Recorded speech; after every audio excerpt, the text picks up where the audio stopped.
नमो आयर्याणं नमो उवज्जायाणं नमो लोये सवसाहु।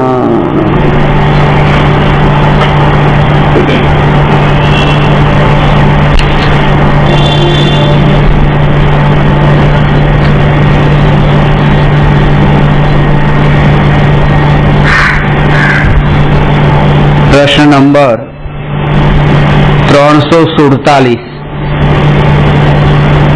पक्षातिक्रांत समयसारનું સ્વરૂપ સ્પષ્ટ કરો।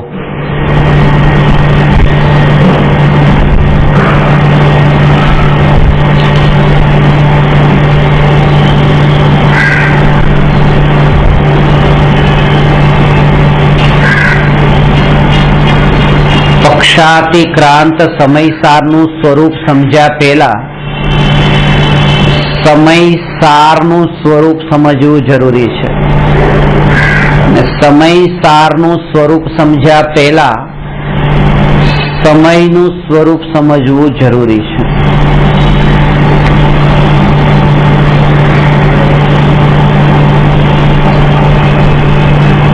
સમય શબ્દમાં બે શબ્દ છે, સમ અને અય। સમ વત્તા અય બરાબર સમય। સમ ઉપસર્ગ પૂર્વક અય ધાતુથી સમય શબ્દ બન્યો છે। અય શબ્દના ત્રણ અર્થ થાય છે, જાણવું, ગમન કરવું અને પરિણમન કરવું। જાણવું એ જ્ઞાન ગુણનું કાર્ય છે, ગમન કરવું એ ક્રિયાવતી શક્તિના કારણે થતું પરિણમન છે, અને ત્રીજું છે પરિણમવું એ ભાવવતી શક્તિને બતાવનારું છે। એટલે ત્રણ ગુણ થયા। જે ત્રણ ગુણ જે છે, જ્ઞાન ગુણ, ક્રિયાવતી ગુણ એટલે ક્રિયાવતી શક્તિ અને ભાવવતી શક્તિ। ભાવવતી શક્તિ 6 દ્રવ્યમાં હોય છે, ક્રિયાવતી શક્તિ માત્ર જીવ અને પૂતગલ દ્રવ્યમાં જ હોય છે, અને જ્ઞાન શક્તિ માત્ર જીવ દ્રવ્યમાં હોય છે। ને એ અપેક્ષાએ એકમાત્ર જીવ દ્રવ્ય જ એવું દ્રવ્ય છે કે જેમાં જ્ઞાન, ક્રિયાવતી અને ભાવવતી ત્રણેય શક્તિ હોય। એટલે કે આત્મા જાણે છે, જાય છે અને પરિણમન પણ કરે છે। જાણવું એ જ્ઞાન, જવું એ ક્રિયાવતી અને પરિણમવું એ ભાવવતી, અને આ ત્રણેય એક સાથે થાય છે। તેથી કરીને એ દ્રવ્યને સમય કહેવામાં આવે છે, અને આત્માનું નામ સમય છે। અને દરેક આત્મા સ્વભાવની દ્રષ્ટિએ देखिए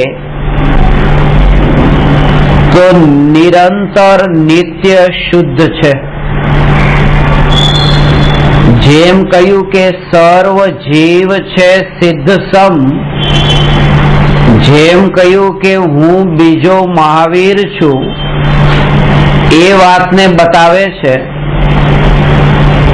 કે દ્રવ્ય દ્રષ્ટિએ देखता प्रत्येक आत्मा परमात्मा છે।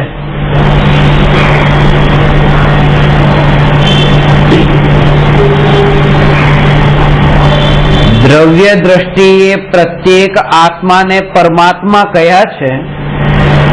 આ કથનનો આશય એ છે કે ભગવાન આત્મા ને જ્યારે દ્રવ્યાર્થિક નહીંથી દેખવામાં આવે તો પર્યાયમાં ઉત્પન્ન થતા જે તરંગો, જે રાગ અને દ્વેષના વિકલ્પો,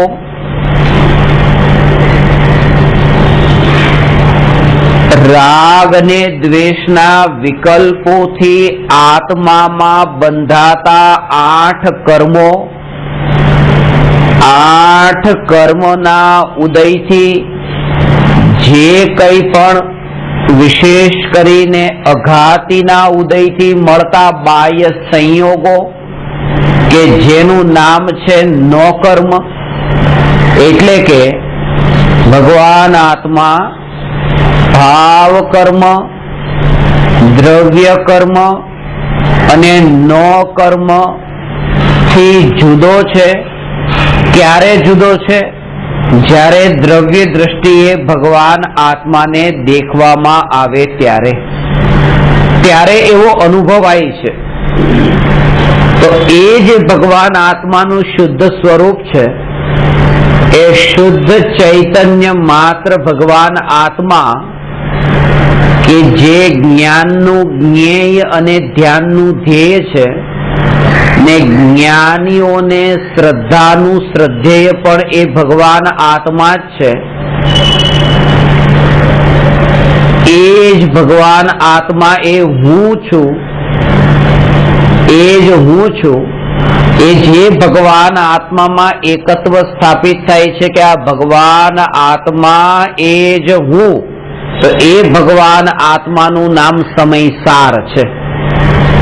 કારણ કે એ ભગવાન આત્મા સમય છે એમ ન કહ્યું, સમયસાર છે એમ કહ્યું.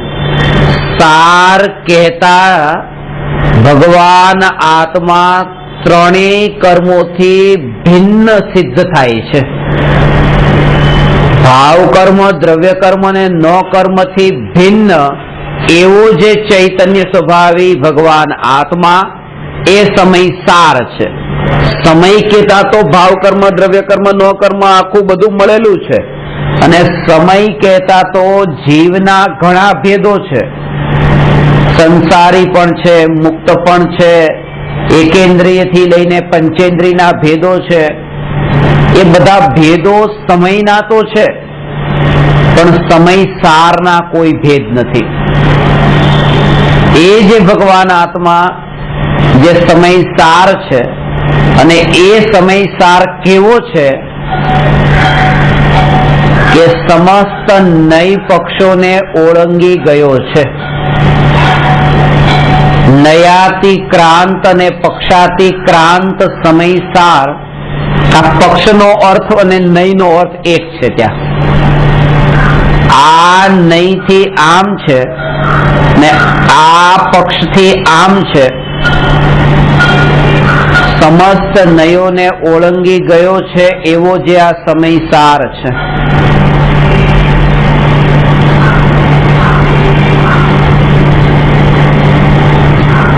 કૃપાળુ દેવ સમયસાર નયાતિક્રાંત સમયસારની અનુભૂતિને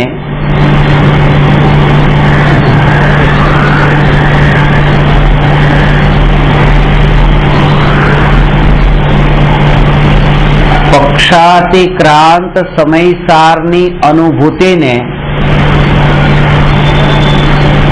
સરળ ભાષામાં કહે છે કે જ્યારે જીવ ભણેલું ભૂલી ગયો એનું નામ છે નય પક્ષોને ઓળંગી ગયો.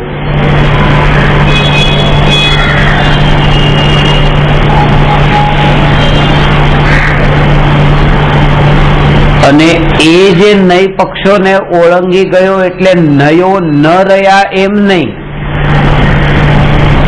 જ્ઞાનીને જ નયો હોય છે અને જ્ઞાનીને જ કહ્યું કે નયોને ઓળંગી ગયા. તો આવું કેમ? અજ્ઞાનીને તો નય હોતા નથી, નયો તો જ્ઞાનીને છે. અને નયોને કોણ ઓળંગી ગયા છે? જ્ઞાની. કે જ્ઞાની નયોને ઓળંગી ગયા છે એનો અર્થ શું છે? બહુ સૂક્ષ્મ ભાવ છે કે નયોને ઓળંગી ગયા છે એટલે કે જે ભગવાન આત્મા છે ને, ભગવાન આત્મા જે અનુભવમાં જે છે, દ્રષ્ટિનો વિષય કોણ છે? ભગવાન આત્મા. કયા નયનો વિષય છે? દ્રષ્ટિનો વિષય ભગવાન આત્મા. પરમ શુદ્ધ નિશ્ચય નયનો વિષય છે. સમયસારમાંનો ખુલાસો કર્યો.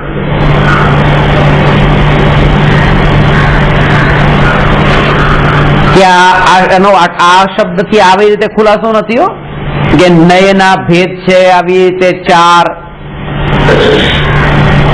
મુખ્ય 2 અને 2 ના પછી 4 કરીને પછી 8 અને એમાં 8મો નહીં છે પરમ શુદ્ધ નિશ્ચય નહીં, અશુદ્ધ નિશ્ચય નહીં, એક દેશ શુદ્ધ નિશ્ચય નહીં, પૂર્ણ શુદ્ધ નિશ્ચય નહીં અને પરમ શુદ્ધ નિશ્ચય નહીં. અશુદ્ધ પર્યાયથી આત્માને અભેદ જાણે અથવા કહે એ અશુદ્ધ નિશ્ચય નહીં. આ જાણે.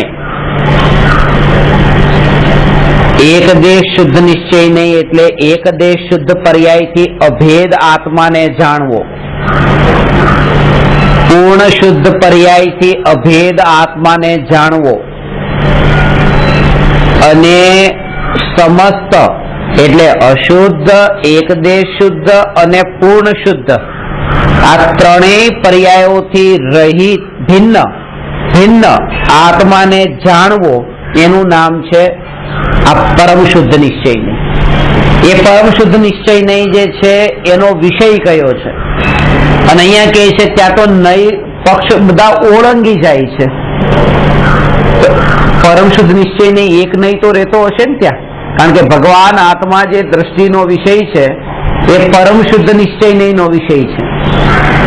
તો કહે છે કે આ નય જે છે એ નય પોતે જ વિકલ્પ છે અને આત્માની અનુભૂતિ નિર્વિકલ્પ છે. એટલા માટે એને નયાતિક્રાંત કહ્યું છે, પરમ શુદ્ધ નિશ્ચય નય પણ નથી કહ્યું. એનો વિષય કયો? પરમ શુદ્ધ નિશ્ચય નયનો વિષય. વિષય કહેવાનો અર્થ એ છે કે ભગવાન આત્મા કોઈક અપેક્ષાએ પર્યાયથી પણ ભિન્ન છે, પણ અનુભવમાં જ્યારે આવ્યો ત્યારે આ ભગવાન આત્મા કોઈક અપેક્ષાએ આનાથી પણ ભિન્ન છે એવું ક્યાં છે? ત્યાં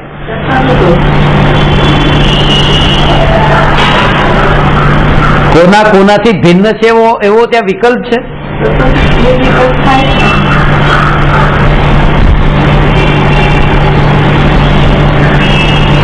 એટલે જે અનુભવમાં આવતું જે તત્વ છે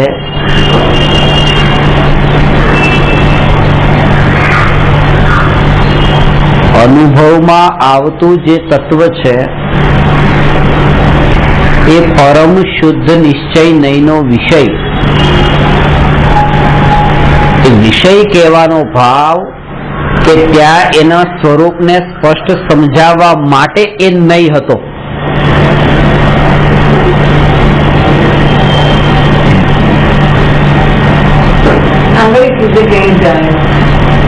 બે વસ્તુ જે કઈ કે એક તો ચાંદાને દેખાડવા માટે ડાળી દેખાડી, પણ એ જે ડાળી ઉપર આંગળી ચીંધી અને કહ્યું કે જો ડાળીની પાછળ ચાંદો છે તો ડાળી ઉપર પણ આંગળી ચીંધવામાં આવે. આ વ્યવહાર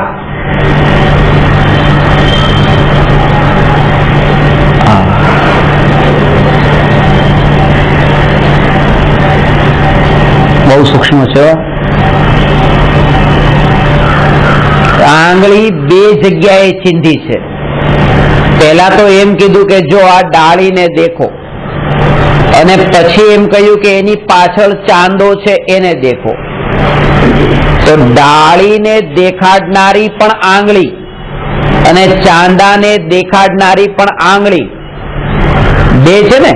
તો આ જે આંગળી ડાળીને દેખાડે છે તો એ જે વ્યવહાર નય જે છે એ આ ડાળી વાળો અને એના થકી બતાવે છે નિશ્ચય, પણ નિશ્ચય નહીં જે ભગવાન આત્માને બતાવે છે, પણ નિશ્ચય નહીં ભગવાન આત્મા છે નથી. આ વાત સમજો, બહુ સૂક્ષ્મ છે. ડાળીને દેખાડનારી આંગળીને કોઈ દેખે તો ચાંદાને દેખી શકે ન દેખી શકે.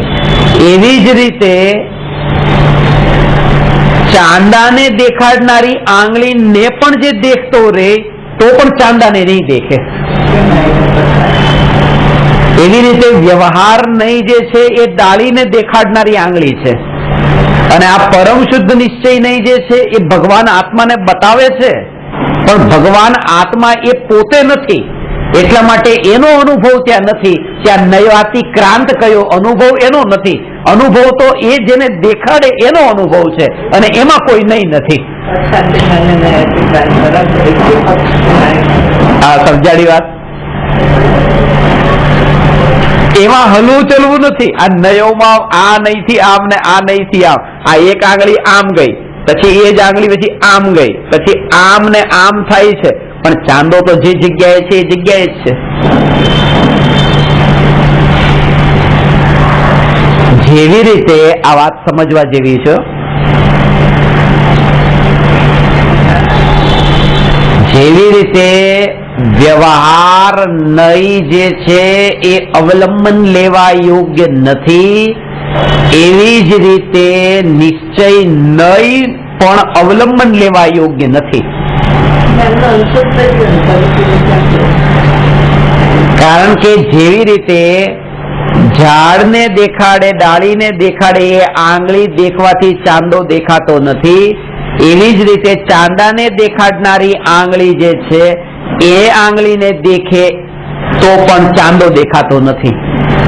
વાત એ છે કે જ્યારે ચાંદો જેને દેખાયો એ ક્યારે દેખાયો કે એની આંગળી ઉપરથી નજર હટી ગઈ, પછી આને દેખાડનારી ને આને દેખાડનારી એમ નહીં, ત્યારે એને ચાંદો દેખાયો. તો એવી રીતે કે જે જીવને આત્માનું સાક્ષાત દર્શન થાય છે, સમ્યક દર્શન થાય છે,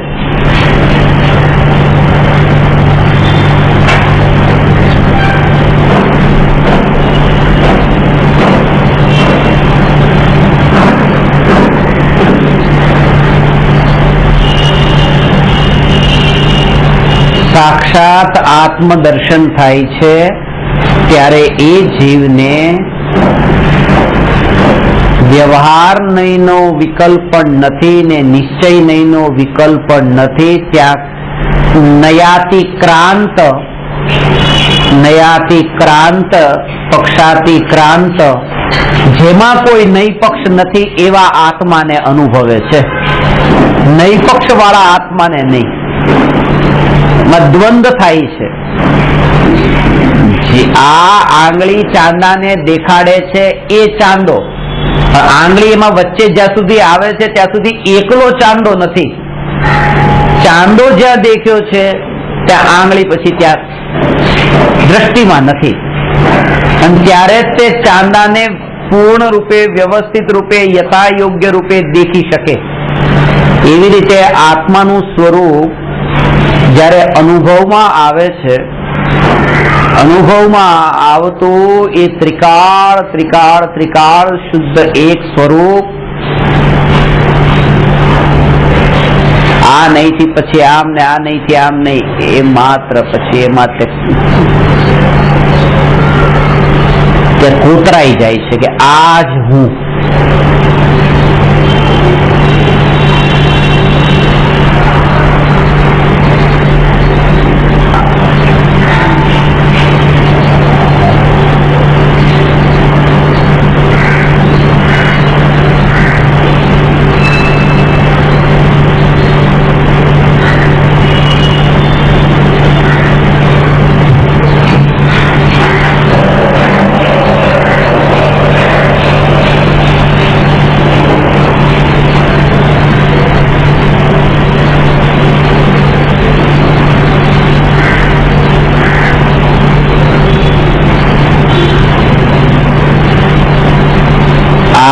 વચ્ચે જે સેન્ટરમાં એક વસ્તુ પડેલી છે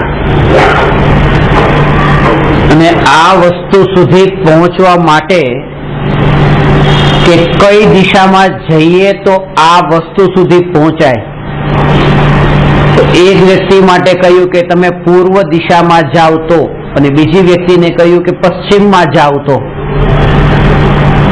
એક વ્યક્તિને જયારે એમ કહ્યું કે તમે પૂર્વમાં જાઓ તો તમને મળશે, બીજી વ્યક્તિને કહ્યું તો પશ્ચિમમાં જાઓ તો મળશે, તો બંનેને જે જવાનો ઉપદેશ આપ્યો છે ઊંધો ઉપદેશ આપ્યો, એકને પૂર્વમાં ને એકને પશ્ચિમમાં, અને ઊંધો ઉપદેશ બેયને આપ્યો તો બેયને વસ્તુ મળે ખરી ઊંધા ઉપદેશથી કે મળે? કારણ કે બંને જે છે એ કઈ દિશામાં અલગ અલગ દિશામાં છે ને, પણ કોને કયો ઉપદેશ આપવો ને એના માટે વસ્તુ સેન્ટરમાં વસ્તુ ક્યાં છે એ દેખવી ખાસ જરૂરી છે, વસ્તુ ક્યાં છે, અને એટલા માટે તે ત્રિકાળી ધ્રુવ ભગવાન આત્મા સેન્ટરમાં છે, અને આ બધી નઈ વિવક્ષાઓ અલગ અલગ બાજુ છે. જેને સેન્ટરમાં ભગવાન આત્મા અનુભવમાં આવે છે એને જ આ નઈ વિવક્ષા અનુભવમાં ખબર પડે, શાસ્ત્રમાં કઈ નઈ અપેક્ષા એ ક્યાં કેમ છે, કારણ કે સેન્ટર ઓળખ્યું છે ને, સેન્ટરનું ભાન નથી કે કેન્દ્ર બિંદુ ભગવાન આત્મા છે, એની આપણને સમજણ ન હોય ત્યાં સુધીમાં આપણને જે કથન કહેવામાં આવ્યું એ કથનમાં કઈ અપેક્ષા વિરોધી કથન લાગે. એકના માટે કહ્યું કે તમે અભ્યાસ કરો, ભણો, શીખો, એકના માટે કહ્યું કે ભણેલું ભૂલી જાઓ. સેન્ટર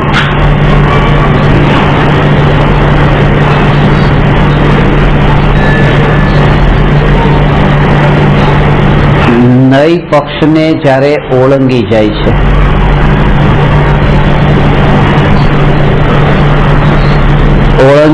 છે એટલે કે દ્રવ્ય સ્વભાવથી ભગવાન આત્મા આ સ્વભાવ જે છે ને સ્વભાવને કોઈ અપેક્ષા નથી હોતી.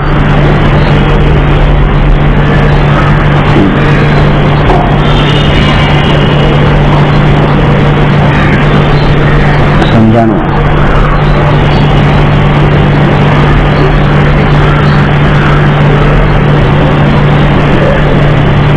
પાણી શીતળ છે.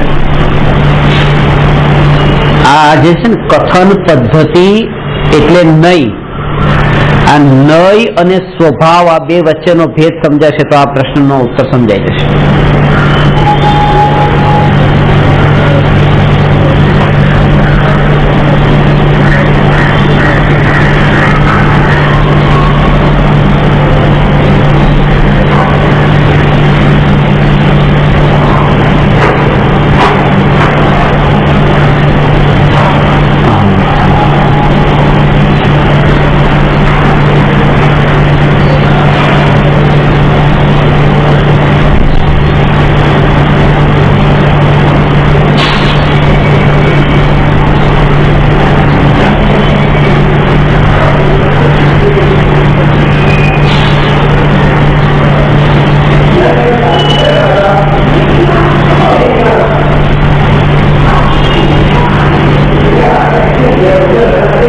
નઈ અને સ્વભાવ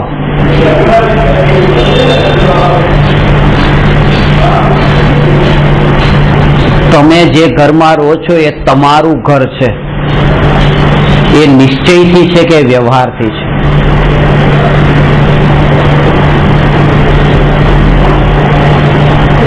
વ્યવહારથી. અને આત્મામાં ઉત્પન્ન થતી આ જે પર્યાયો છે એની સાથે આત્મા અભેદ છે, એ નિશ્ચયથી છે કે વ્યવહારથી?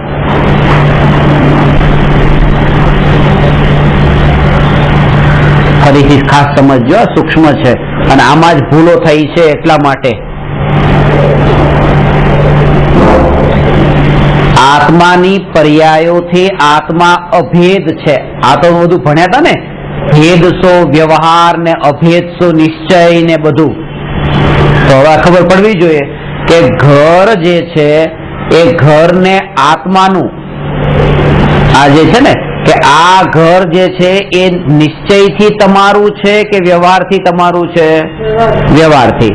અને આત્માની પર્યાયથી તમે અભેદ છો એ નિશ્ચયથી છો કે વ્યવહારથી છો?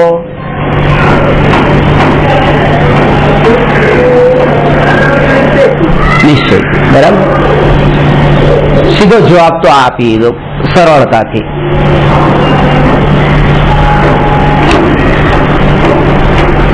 નિશ્ચયથી આત્માના જે ગુણો જે છે ને એ ગુણો આત્માના છે, એ નિશ્ચય આત્માને એનાથી અભેદ જે છે ગુણોથી એ નિશ્ચયથી છે કે વ્યવહારથી?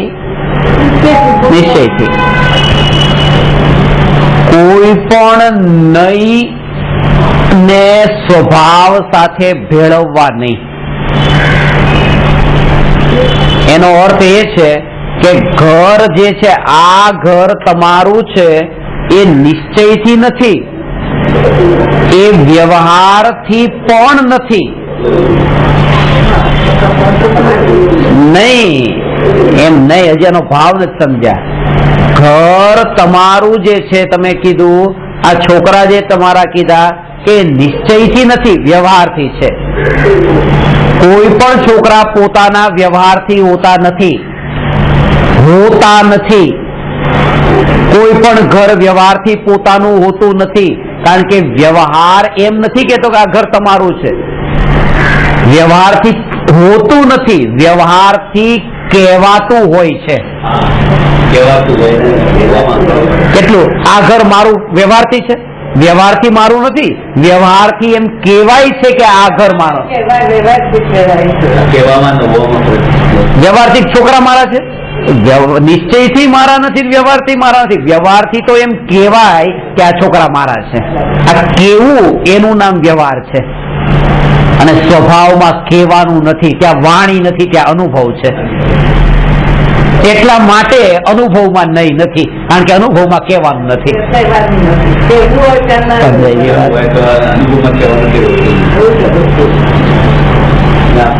આ વાણી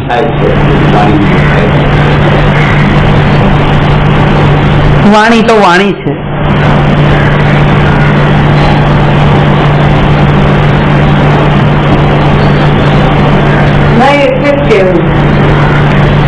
જાણવું અથવા કહેવું, જાણવું અથવા કહેવું. કારણ કે નહીં કોનો અંશ છે? કયા જ્ઞાનનો? શુદ્ધ જ્ઞાનનો. શુદ્ધ જ્ઞાનનો, કઈ કેવળ જ્ઞાનનો તો નહીં, મનપરે જ્ઞાનનો તો નહીં, શુદ્ધ જ્ઞાનનો. અને શુદ્ધ જ્ઞાન જે છે બે પ્રકારનું છે, ભાવશ્રુત, દ્રવ્યશ્રુત. તો ભાવશ્રુત નો અર્થ જાણવું, દ્રવ્યશ્રુત નો અર્થ કહેવું. તો નહીં બે કામ કરે છે, જાણવાનું પણ કરે, કહેવાનું પણ કરે. એટલે ઘરને વ્યવહારથી આત્માનું જાણ્યું, આત્માનું જાણવાનું છૂટ. ઘરને આત્માનું જાણવાનું, આત્માનું કહેવાનું, પણ આત્માનું છે એમ નથી. વ્યવહારથી માનવાનું નથી. હોય છે અને કહેવામાં આવે છે, આનો બહુ મોટો ફરક છે. કોઈ પણ વસ્તુ, પારકી વસ્તુ વ્યવહારથી પણ પોતાની નથી હોતી. વ્યવહારથી પોતાની કહેવા પૂરતી હોય છે.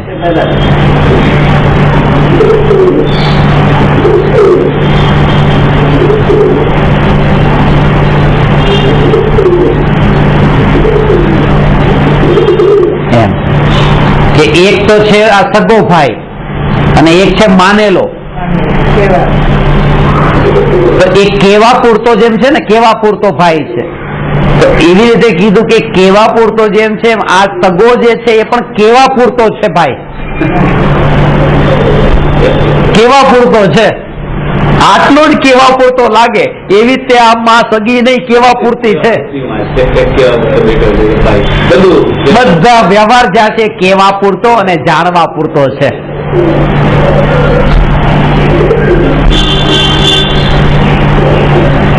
આ એટલા માટે કારણ કે ત્યાં વાણી નથી હોતી. પાણી ઠંડુ છે, ઠંડા પાણીમાં હાથ લાગતા ઠંડાપણાનો જે અનુભવ થયો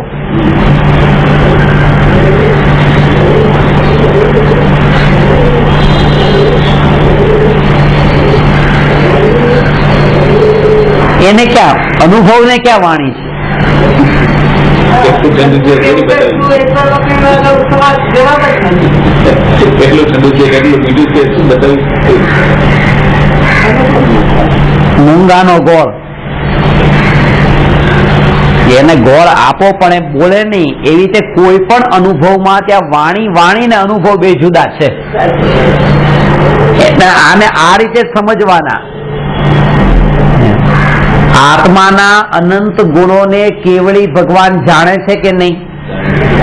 અનંત અનંત ગુણોને, અને સમ્યક દ્રષ્ટિ અનંત અનંત ગુણોને જાણે છે. અનુભવે ક્યાં છે? અનંત ગુણોની એકતાને અનુભવે છે, અનંત ગુણોને નહીં.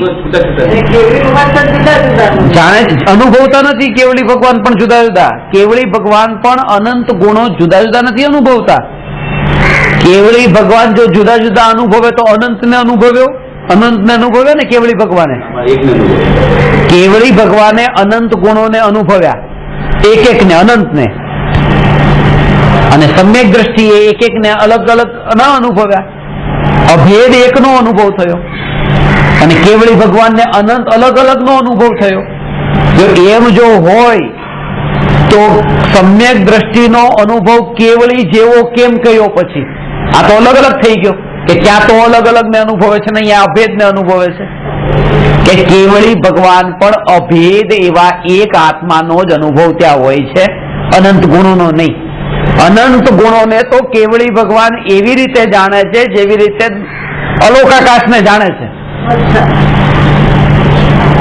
કારણ કે અલોકાકાશ એ હું નહીં, એમ અનંત ગુણોના ભેદ હું નહીં.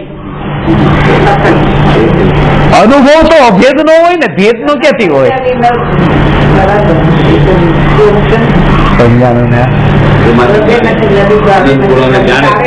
એટલા માટે અનુભવ તો કેવળી ભગવાન અનંત ગુણોનો અનુભવ કરે છે.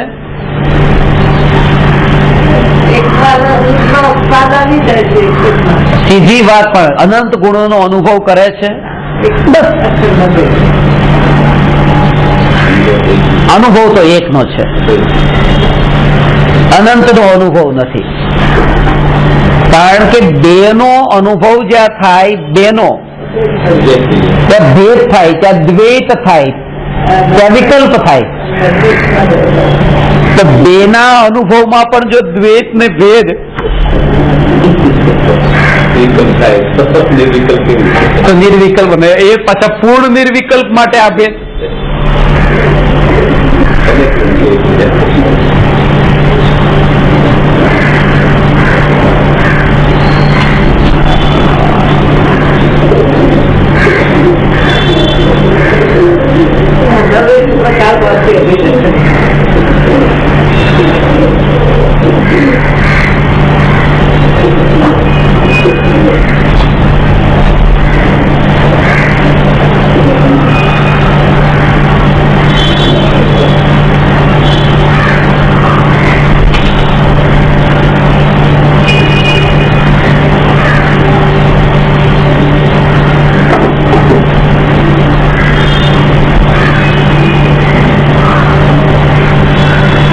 કેવળી ભગવાન અનંત ગુણોને જાણે છે, જેવી રીતે લોકાલોકને કેવળી ભગવાન જાણે છે.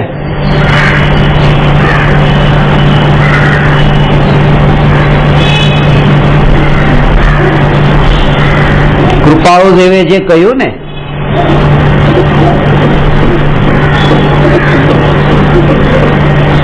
જે સ્વરૂપ સર્વજ્ઞ દીઠું, જે સ્વરૂપ જ્ઞાન કેવળી ભગવાન છો. જે સ્વરૂપને કેવળી ભગવાન અનંત ગુણોને, આનો ભાવ ઊંડો આ છે, અનંત ગુણોને કેવળી ભગવાન જાણે છે, પણ વાણીમાં કહી ન શક્યા અનંત ગુણો. તો જે અનંત ગુણોને જાણે છે એ અનંત ગુણોના એવા ભગવાન આત્માને નથી કહી શકતા. તો જે અનંત ગુણોને ન જાણવા વાળા હોય એવા અન્ય એ શું કહેવાના છે? અન્ય વાણી તો તેને શું કહે? ત્યાં અનુભવ ગોચર માત્ર એટલે એ જે છે ને અનુભવ ગોચર એનો અર્થ આ છે પક્ષાતિક્રાંત, એનો ભાવ છે. કૃપાળુ દેવના હૃદયમાં સમયસાર કેવી રીતે વસેલું હતું ને, સિક્રેટ ઓફ આત્મસિદ્ધિ શાસ્ત્રમાં લીધું છે ને અહીંયા લેવાનું છે.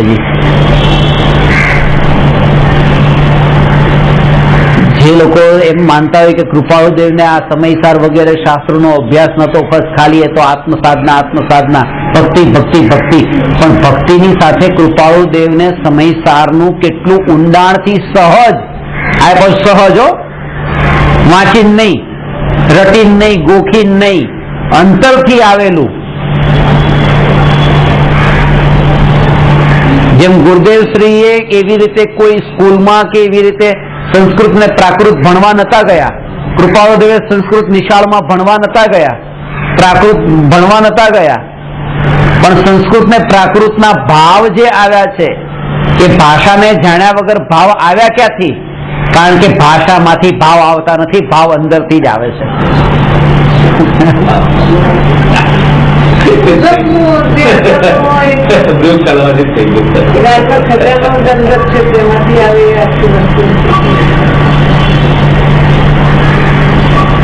પ્રાકૃત ભાષાના અલગ અલગ વિષયો પર પીએચડી એવા કરનારા વિદ્વાનોએ કહ્યું છે કે અમે પણ આવા ભાવ નથી કાઢી શકતા જેવા ગુરુદેવે આ સમયસારમાંથી, કારણ કે શબ્દમાં તો કઈ છે જ નહીં, આત્માની અંતરમાં તે એટલી વિતરાગ પરિણતિ પ્રગટેલી છે, એટલે કે આનો હજી ઊંડો ભાવ, બહુ ઊંડો ભાવ આ છે.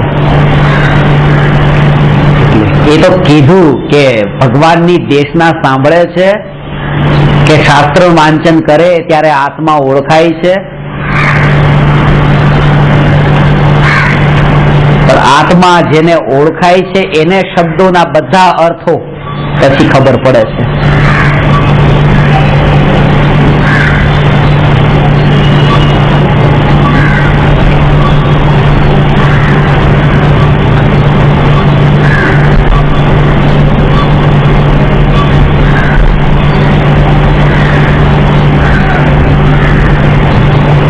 તો કોઈને યાદ ન રહેતું એવાય સમ્યક દ્રષ્ટિ હોય ને, અને એમની સામે છે કર્ણાનુયોગની આ કર્મ ગ્રંથ કે ગોમટસાર વગેરેના શાસ્ત્રો આપ્યા અને એનો ખુલાસો કરવાનું કીધું, એનો અર્થ કાઢી શકે? પછી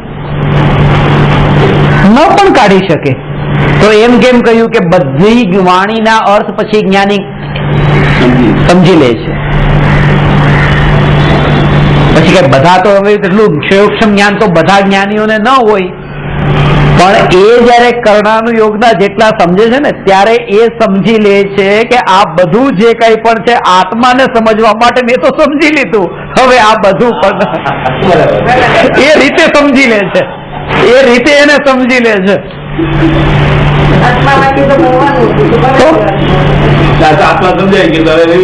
એ સમયસારની 14મી 15મી ગાથામાં આનો ખુલાસો કર્યો છે. આત્મા ઓળખવાનો જ ઉપાય બતાવો, એને સમજવાનો ઉપાય બતાવો. એને જ સમજવા માટે બીજું કઈ નહીં, કારણ કે એટલો સમય પર આપણી પાસે ક્યાં છે? એક જ વાત હવે આત્માની જ, બીજી કોઈ ચર્ચા નહીં, બીજી કોઈ વાર્તા નહીં, બીજા કોઈ ગપગોળા નહીં, એકલી આત્મા સિવાયની બીજી કોઈ વાત નહીં. એટલે જ્ઞાનીઓ તો કહે છે અમે તો નક્કી કર્યું કે જ્યાં સત્સંગ નથી અમે એની બાજુમાં રહેતાય નથી. સત્સંગ, ભગવાનની ચર્ચા, આત્માની ચર્ચા, હવે તો આ એક જ બસ, ત્યાં આનું આ જ છે, બીજું કશું જ નહીં.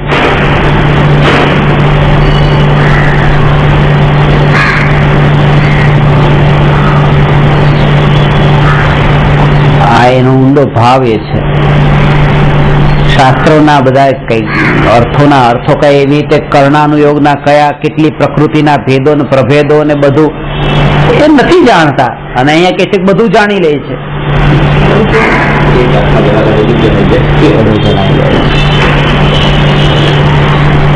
જાણે છે કે આ કર્મના સ્વરૂપ બતાવ્યા છે અને છેલ્લે તો એ જ વાત બતાવી કે આ કર્મના ભેદો જે કંઈ પણ છે એનાથી જુદું મારું સ્વરૂપ છે. એ ભેદોને જાણતી વખતે એ સમજી લીધું છે કે આનો ભાવ શું છે. એટલે કે પોતાના આત્મ સ્વરૂપની વિસ્મૃતિ ન થઈ.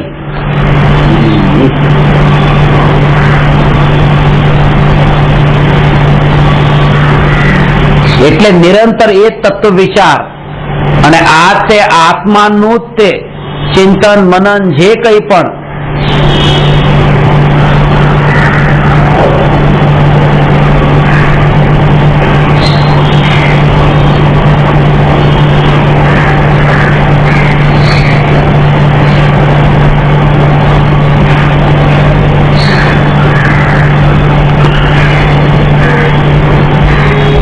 ને આ જ પ્રચાર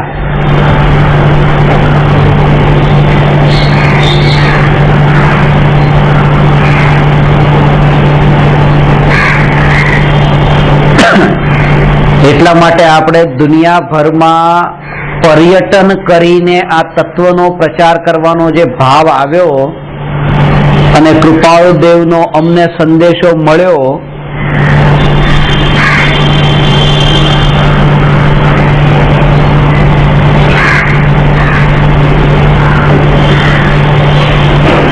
હમણાં એક સંદેશો આવ્યો રાતના જ,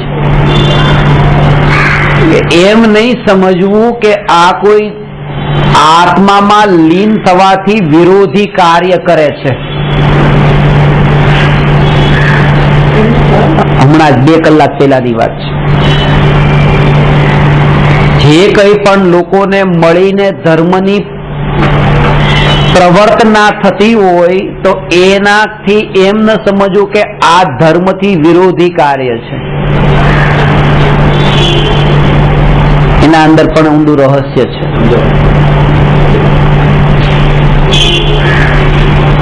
આકાશ અને પક્ષીનો માળો એ બંને વિરોધી છે.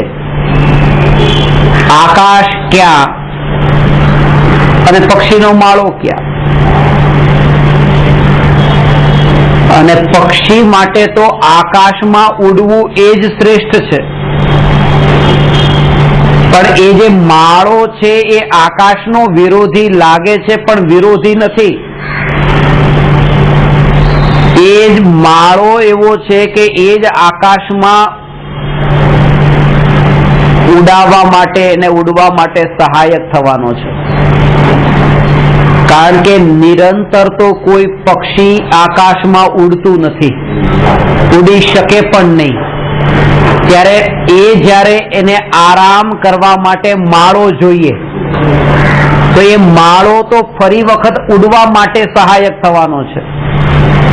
તો જે કંઈ પણ આ ધર્મની પર્યટન યાત્રા થશે એ બધી તો માળાની જેમ સમજજે કે નિરંતર શુદ્ધોપયોગમાં તો રહેવાનું નથી. એટલે વચ્ચે આવા માળાને શુભ ભાવ સમજજે.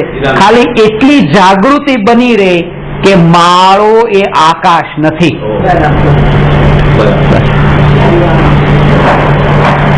અને આમાં બહુ ઊંડા ભાવો છે. તો 27નું પત્ર ક્યારેક લેશું ને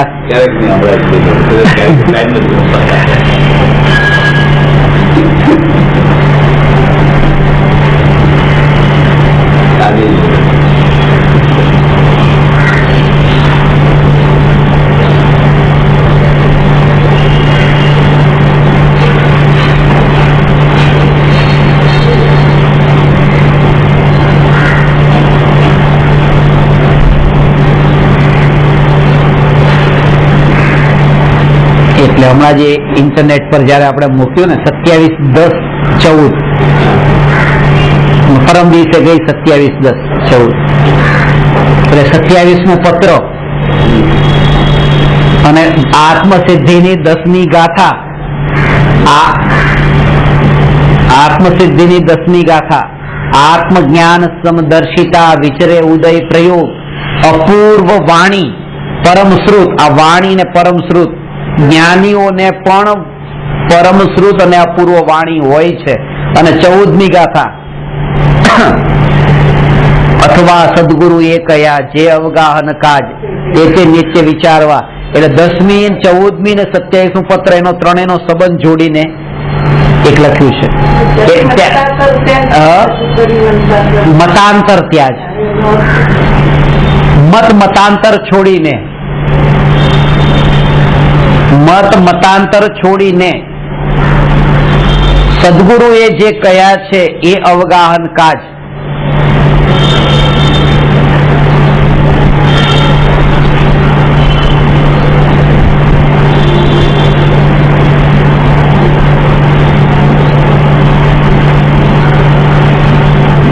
અને એટલો ભરોસો તો હોવો જોઈએ કે જે કયા છે અવગાહન કાજ કે તમારે આમ નહીં આમ કરવાનું છે.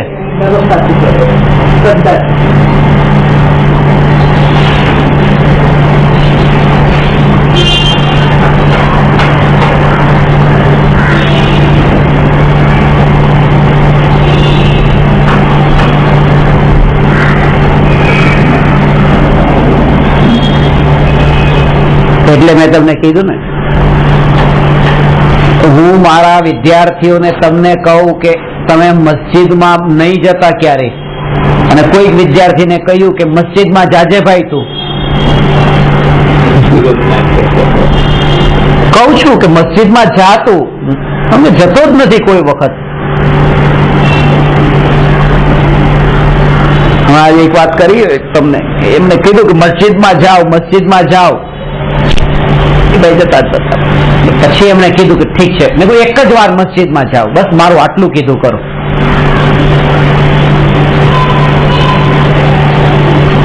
ગયા મસ્જિદમાં, મસ્જિદમાં ગયા તો ત્યાં મારું પ્રવચન હતું, મને જ મળ્યા. એટલે તો કીધું એની પાછળ કારણ હતું કે ભાઈ તું મસ્જિદમાં જા, કે મસ્જિદમાં શું કામ જા. પછી એમને અંદરમાં એટલું સમજાઈ ગયું કે રોજ પ્રવચન સાંભળે. એની પાછળના કઈક આશય છે. આપણને આપણું જે છે ને અહંકાર પોષાય છે બીજાને ખોટો કહેવામાં.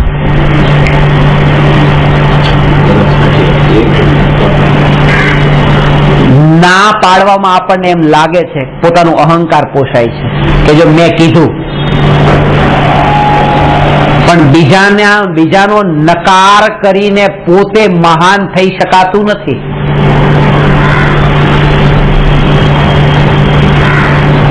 છોકરો માને એમ કે માં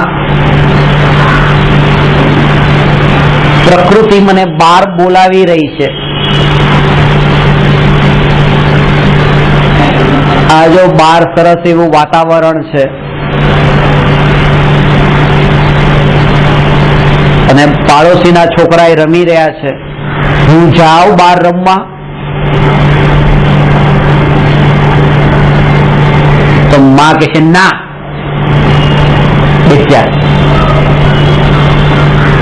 એ વખતે છુપી રીતે ના કહેવામાં જે છે ને એક અહંકાર પોષાઈ જાય છે. ખબર નથી રહેતી કે મારું કહ્યું એને કર્યું.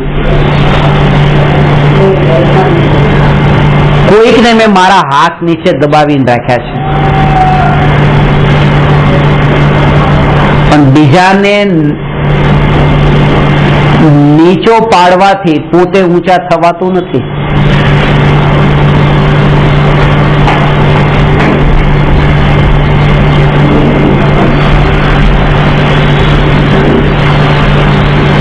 ઇંગ્લેન્ડના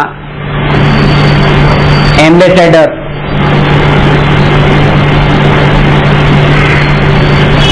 ફ્રાન્સ ગયા અને કોઈ જવા તૈયાર નહીં. એમનું નામ હતું મૂર. કોઈ જવા તૈયાર થતું નહીં ફ્રાન્સ, કારણ કે ત્યાં ફ્રાન્સમાં આ ઇંગ્લેન્ડના એમ્બેસેડરને પણ મારી નાખે એવી સ્થિતિ.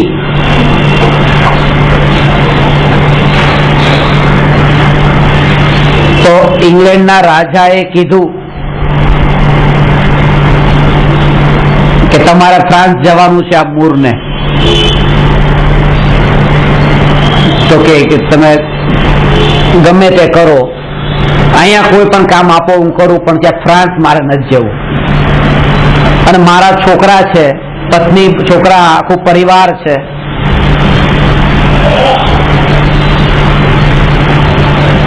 થોડોક તો વિચાર કરો. અને એ ત્યાં જે છે મારી કે ડોક કાપી નાખશે કે મૂરે કીધું એટલે મારી ડોક કાપી નાખશે. તો આ રાજાએ કીધું,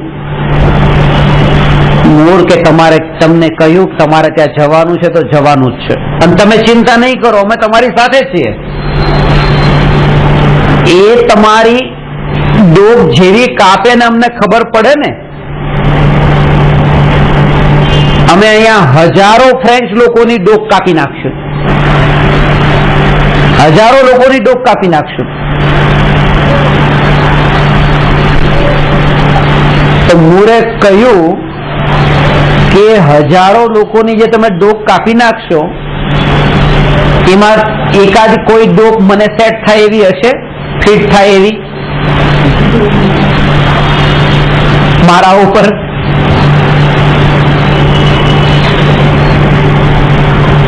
એનો ભાવ બહુ ઊંડો હતો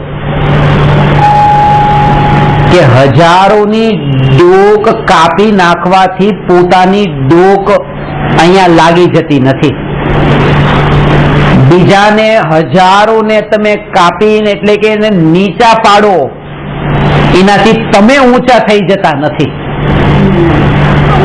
ભ્રમણા એવી થાય, સમાજમાં નામ, માન, સન્માન થાય, પણ વસ્તુની વ્યવસ્થામાં આત્મામાં જે અંતરથી જે પ્રગટ થવું જોઈએ એ નહીં થાય, બીજાને નીચા પાડવાથી નહીં થાય.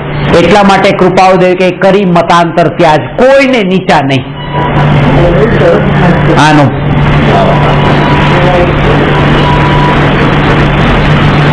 અને તમે જો ત્યારે તમે કોઈને એમ કહેશો, તમે અંદરમાં રિયલાઇઝ કરો, જ્યારે તમે કોઈની સામે એમ કીધું ના, ત્યારે તમે આમ બિલકુલ આમ સંકોચાઈ જાઓ છો ના, અને તમે કહો કે હા, ત્યારે આમાં એટલા ફેલાઈ જાઓ છો. તમારા ભાવ ઉપર જોજો, નકાર જ્યારે આવે ત્યારે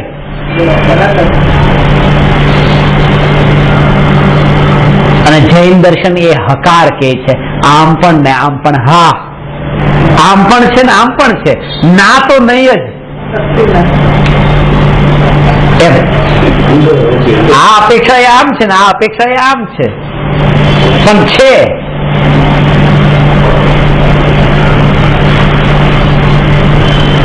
નકાર કોઈનો ન કરવો, કારણ કે નકાર માત્ર તમે એક મર્યાદામાં બંધાઈ જાઓ છો, સીમામાં બંધાઈ જાઓ છો, અને જેનું જીવન જ સીમામાં સીમિત છે એ બંધનથી મુક્ત ન થઈ શકે. એટલે આખા જગતને એટલું વિરાટ દ્રષ્ટિએ કે બધું જેમ છે તેમ યથા યોગ્ય છે.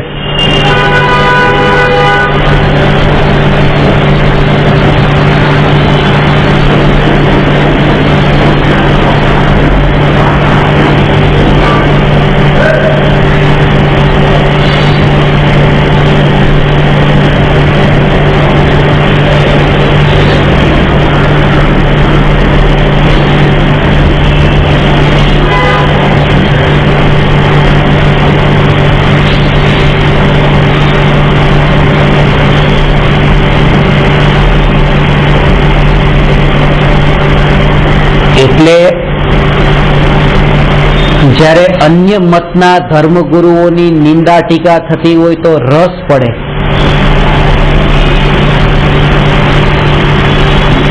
શંકરાચાર્યની ટીકા નિંદા થતી હોય તો મુસ્લિમને રસ પડે.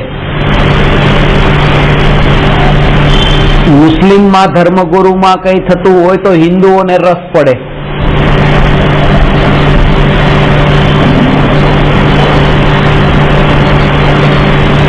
દિગંબરનું કઈ થતું હોય તો શ્વેતાંબરને રસ પડે, શ્વેતાંબરનું નીચું થતું હોય તો દિગંબરને રસ પડે. આ બધામાં અહંકારનો છૂપો રસ પોષાય છે. અને એ જ્ઞાની એ કહે છે કે અમારે તો આ ભેદોમાં એટલે અટકવા માંગતા નથી કારણ કે આ બધા ભેદો તો અજ્ઞાનીઓએ ઊભા કરેલા ભેદો છે. અજ્ઞાનીઓએ ઊભા કરેલા ભેદો છે. જ્ઞાનીઓ તો કહે છે કે આ અપેક્ષાએ આમ છે ને આ અપેક્ષાએ આમ છે. ખોટું કશું જ નથી.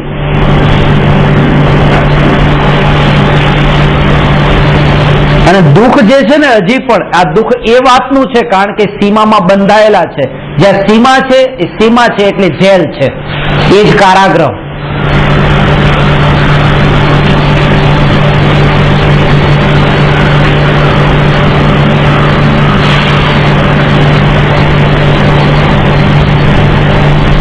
ત્યાં જ કારાગૃહ.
માળામાં પક્ષી હોય ત્યારે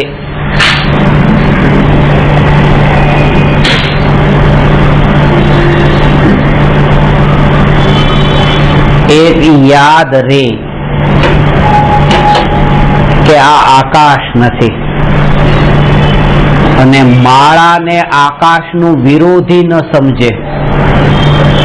એમ જાણે કે આકાશમાં ઉડવાનું કાર્ય જે થાય છે એ માળાના વિશ્રામ પછી જ થાય છે. તેથી જ્ઞાનીઓ પણ નિરંતર 24 કલાક નિર્વિકલ્પ આત્માની અનુભૂતિના ધ્યાનમાં સ્થિર નથી રહેતા. ત્યારે શુભાવ, દયા, દાન, વ્રત, ભક્તિ, તપ વગેરે શુભાવ જ્ઞાનીઓને પણ આવે છે, અને જ્ઞાનીઓ એને માળાની જેમ માને છે. આકાશ નથી માનતા, એને ધર્મ નથી માનતા, એને બંધન માને છે હજી. કારણ કે માળો એક બંધન છે. આકાશમાં મુક્ત રૂપે જે વિચરણ એ અલગ છે. જ્ઞાની આ શુભ ભાવોને પણ બંધન માને છે, અને સ્વભાવની નજીક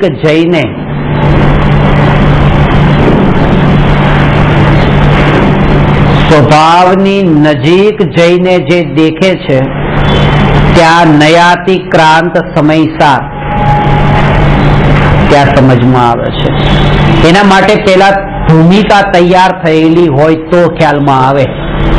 આ કેમ નથી આવતું? કારણ કે તમારા ઘરમાં જ તમે એટલા બધા ફસાયેલા છો, પત્નીમાં, છોકરામાં, કામ ધંધામાં, આમાં તેમાં, અને આત્મા સાંભળવા આવે અને સમજાય કેવી રીતે?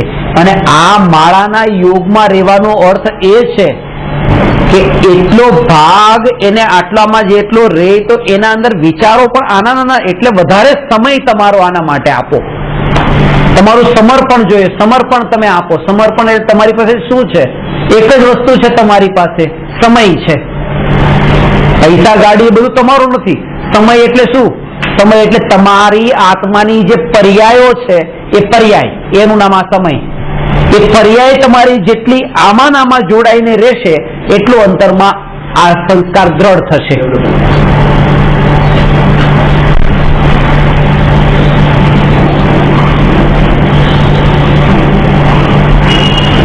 અનુભવ ગોચર જે છે ને એનો ભાવ નયાતિક્રાંતનો એ લઈશું આપણે આવતીકાલે.